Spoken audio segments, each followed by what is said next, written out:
Plazak eta Alde Zaharrak Ugao Miraballesko herrigunearen ardatza osatzen dute. Bertan, 3 hodietako iturria dugu. Herriko gune tipiko eta esanguretsuenetako bat, eta ugaotarren topagune nagusia dena.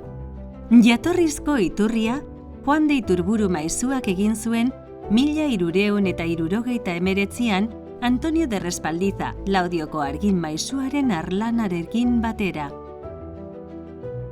Gaur egun, garaiko iturriaren piloteetako bat baino ez dugu ikusgai.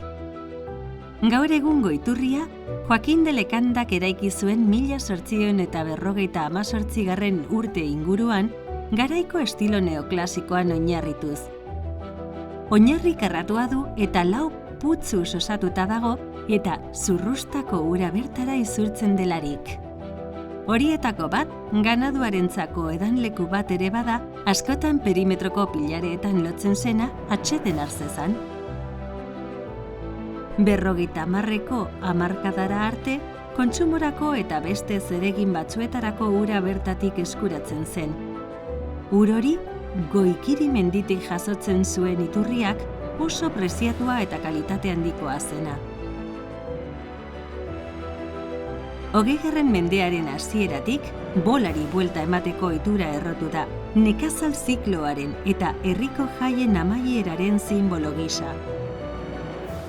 70ko hamarkadatik aurrera, ekitaldi hori jaietako egitarauan sartzen hasi zen. Tradizionalki, herriaren onerako ekintzaren bat egin duen ugaotar batek hartzen du bolari buelta emateko ardura hori.